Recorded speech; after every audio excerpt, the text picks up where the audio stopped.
కామెంట్లో ట్వీట్ చేశారు లోకేష్. అంటే తల్లినే గెంటేసిన వాడికి అంగన్వాడీల సమస్య ఏం తెలుస్తుందంటూ కూడా వాళ్ళ నాయన వాళ్ళ అబ్బనే అంటే తాతను ఆయన్నే వెన్నుపోటు పొడిచినాడు, సావు కూడా కారణమైనాడు. అతను వచ్చి ఈరోజు మాట్లాడడం అయింది. ఎస్మా అనేది ఎందుకు పెట్టారు? ఎవరి మీద కఠినంగా పోవడానికి కాదు, ఆ సర్వీసెస్ ఇంపార్టెన్స్ చెప్పడానికి పెట్టారు. అవి ఎమర్జెన్సీ సర్వీసెస్ కాదా? గర్భిణులకు, బాలింతలకు, చిన్నపిల్లలకు సర్వీసెస్ చేయాల్సింది. ఇప్పుడు మంత్ మొదలైంది, రేషన్ సప్లై చేయాలి, వాళ్ళకి ఇవ్వాల్సినవన్నీ వీటికి సంబంధించి చూసుకోవాల్సింది. ఇప్పటికే ఎన్ని రోజులైంది మొదలై, ఎన్ని రోజులు నడవనివ్వాలి? 14-19 మధ్య వీళ్ళే అధికారంలో ఉన్నారు కదా.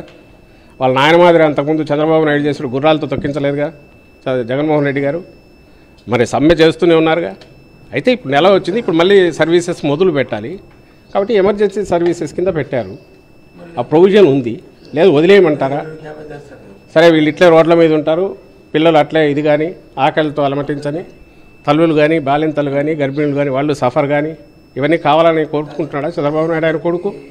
ఏమన్నా అర్థం ఉందా దానికి మాట్లాడేదానికి? నోటికి ఏది వస్తే అది మాట్లాడడమేనా? మళ్ళీ చెప్తున్నాను, వాళ్ళ తాతను చంపింది ఎవరు? చంద్రబాబు నాయుడు కదా కారణం.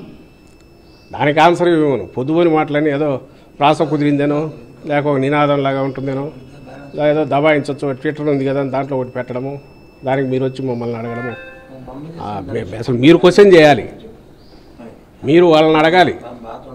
ఎస్మా అంటే ఏంటిది? Emergency services. పోనీ కాదా అవి?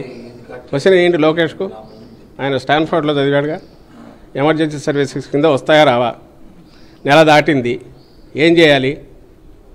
ప్రకటించొద్దా? వదిలితే ఈయన ఒప్పుకుంటాడా? మళ్ళీ ఏమంటాడు? బాలింతల సంగతి ఏంది పట్టించుకొని ప్రభుత్వం అని అంటాడా అనడా?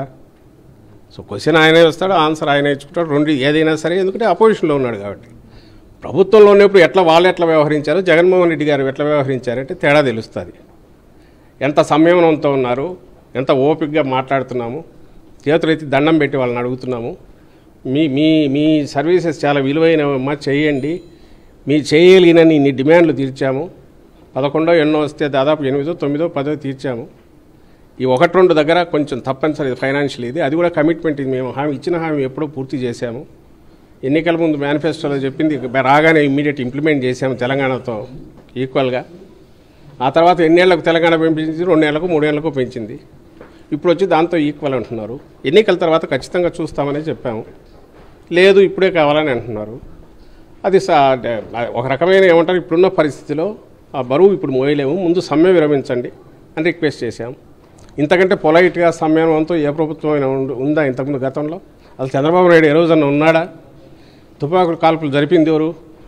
విద్యుత్ దాని సమ్మె జరిగినప్పుడు రైతులు సమ్మె చేస్తే నేను ఇంతకుముందు అన్నట్టు గుర్రాలతో తొక్కించింది ఎవరు? అది చంద్రబాబు నాయుడు నైజం, వాళ్ళ ఆయన. ఆ నైజం పునికి పుచ్చుకున్నాడు లోకేష్. ఇతను ఈరోజు మా గురించి, జగన్మోహన్ రెడ్డి గారి గురించి క్వశ్చన్ చేయడం విడ్డూరం.